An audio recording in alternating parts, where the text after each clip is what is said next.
کسی غیر مذہب کے آدمی کو اپنا رازدار نہ بنانا۔ یہ لوگ تمہاری خرابی میں کسی طرح کی کوتاہی نہیں کرتے اور چاہتے ہیں کہ جس طرح ہو تمہیں تکلیف پہنچے۔ ان کی زبانوں سے تو دشمنی ظاہر ہو ہی چکی ہے، اور جو کینے ان کے سینوں میں مخفی ہیں وہ کہیں زیادہ ہیں۔ اگر تم عقل رکھتے ہو تو ہم نے تم کو اپنی آیتیں کھول کھول کر سنا دی ہیں۔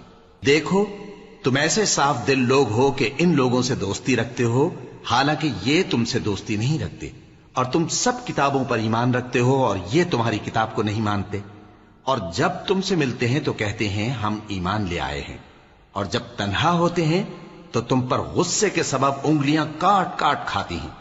ان سے کہہ دو کہ اپنے غصے میں مر جاؤ، اللہ تمہارے دلوں کی باتوں سے خوب واقف ہے۔ اگر تمہیں آسودگی حاصل ہو تو ان کو بری لگتی ہے، اور اگر تمہیں رنج پہنچے تو خوش ہوتی ہیں، اور اگر تم تکلیفوں کی برداشت اور نافرمانی سے کنارہ کشی کرتے رہو گے تو ان کا فریب تمہیں کچھ بھی نقصان نہ پہنچا سکے گا۔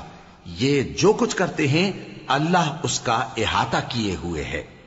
اور اس وقت کو یاد کرو جب تم صبح کو اپنے گھر سے روانہ ہو کر ایمان والوں کو لڑائی کے لیے مورچوں پر موقع بموقع متعین کرنے لگے، اور اللہ سب کچھ سنتا ہے، جانتا ہے۔ اس وقت تم میں سے دو جماعتوں نے جی چھوڑ دینا چاہا، مگر اللہ ان کا مددگار تھا، اور مومنوں کو تو اللہ ہی پر بھروسہ کرنا چاہیے۔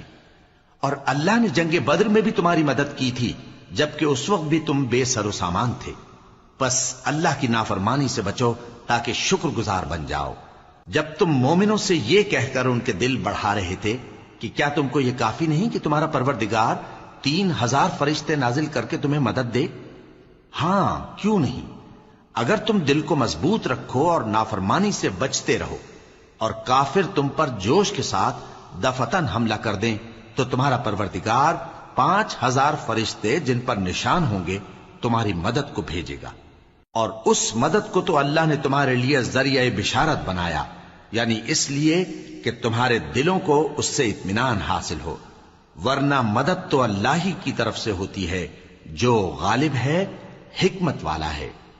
یہ اللہ نے اس لیے کیا کہ کافروں کی ایک جماعت کو ہلاک کر دے یا انہیں ذلیل و مغلوب کر دے کہ ناکام واپس جائیں۔ اے پیغمبر، اس کام میں تمہارا کچھ اختیار نہیں۔ اب دو صورتیں ہیں، یا اللہ ان کے حال پر مہربانی کرے یا انہیں عذاب دے کہ یہ ظالم لوگ ہیں۔